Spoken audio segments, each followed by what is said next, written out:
Hello everyone, welcome to our channel. ఈరోజు మనం పునీత జోజప్ప గారి గురించి తెలుసుకుందాం. మరియ మాతకు భర్తగా యోసేపు పరిశుద్ధ గ్రంథం మనకు పరిచయం చేస్తుంది. యోసేపు నీతిమంతుడు అని ఆయన గూర్చి పరిశుద్ధ గ్రంథంలో వ్రాయబడి ఉన్నది. మరి ఆయన నీతిమంతుని చేసిన సుగుణాలు ఏమిటో ఒకసారి తెలుసుకుందామా? బైబిల్లో ఆయనను గురించి ఒకటే ఒక మాట చెప్పినప్పటికీ ఆయన వ్యక్తిత్వం పురుషులందరికీ ఆదర్శనీయం. మరియమాతకు యోసేపుతో వివాహమైనది. కానీ వారిరువురు కాపురం చేయకముందే మరియ తల్లి గర్భం ధరించిన విషయాన్ని తెలుసుకున్న యోసేపు ఆమెను బహిరంగంగా అవమానించుటకు ఇష్టపడలేదు. దీనిని బట్టి ఆయన ఎంత సున్నితమైన మనస్సు కలవాడో మనం అర్థం చేసుకోవచ్చు. ఒక సగటు భర్త వలె ఆమెను పరిత్యజించాలని తలించినను మరియమాతను అందరి ఎదుట దోషిగా నిలబెట్టుటకు ఆయన అంగీకరించలేదు.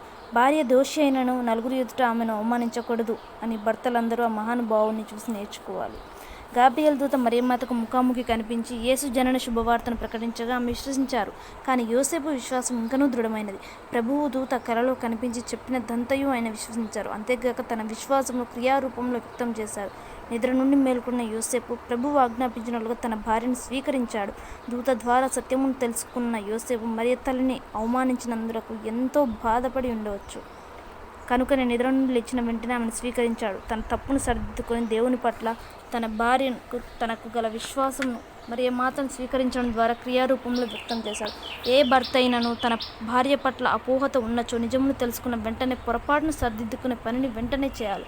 ఇక కళ విషయానికి వస్తే, దేవుడు కళల ద్వారా మీతో మాట్లాడినప్పుడు ఎంతో జాగ్రత్తగా ఆ కళను పరిశుద్ధాత్మ దేవుని సన్నిధిలో ధ్యానించి దేవుడు దాని ద్వారా ఏ సందేశమును మీకు ఇస్తున్నారో దానిని అర్థం చేసుకోవాలి.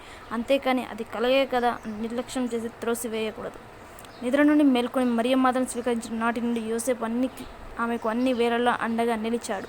ఎదుటకు వెళ్ళినను ఇద్దరు కలిసే వెళ్ళారు. జనాభా లెక్కల నిమిత్తం నజరేతు నుండి బెత్లెహేమునకు వెళ్ళినప్పుడు నెలలు నిండిన మరియమాతను భద్రముగా గాడిదపై కూర్చుండబట్టి తనతో తీసుకుని వెళ్ళాడు. పశువుల పాకలో మరియమ్మ తల్లి ప్రసవ సమయంలో ఆమెకు తోడుగా ఉండి సేవలు చేసిన బంగారు భర్త యోసేపు. కష్టంలో సుఖంలో తోడుగా ఉంటాను అని దేవుని ఎదుట ప్రమాణం చేసిన భర్తలు అన్ని వేళలో మీ భార్యలకు అండగా నిలబడాలని యోసేపును చూసి నేర్చుకోండి. యోసేపు మరియమ్మ స్వీకరించిన నాటి నుండి వారిద్దరూ ఎల్లప్పుడూ కలిసే జీవించారు. జనాభా లెక్కలకు వెళ్ళినప్పుడు, పశువుల పాకల ప్రసవ సమయంలో, ఐగుప్తునకు పారిపోయినప్పుడు, శిశువుకు సున్నతి మరియు నామకరణం చేసినప్పుడు, యెరూషలేమునకు వెళ్ళి బలి సమర్పణ గావించినప్పుడు అన్ని పనులు ఇద్దరు కలిసే చేశారు. అది పవిత్రాత్మ సన్నిధిని సూచిస్తుంది. అనగా పవిత్రాత్మ దేవానుగ్రహం కలవారికే అది సాధ్యమవుతుంది అని యేసు తన తల్లిదండ్రులు అన్యోన్య దాంపత్య జీవితం చూసి చెప్పి ఉంటారు. తల్లిదండ్రుల ప్రభావం పిల్లలపై ఎంతగానో ఉంటుంది.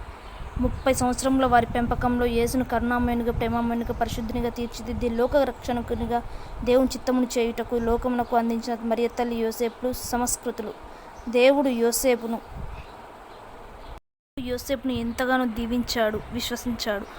కనుకనే తన కుమారుని పెంచే బాధ్యతను, మరియ తల్లిని సంరక్షించే బాధ్యతను అప్పగించారు. మరియ మాత స్త్రీలలో ఆశీర్వదింపబడినచో ఆమె భర్తగా యోసేపు పురుషులందరిలో ఆశీర్వదింపబడినవాడు.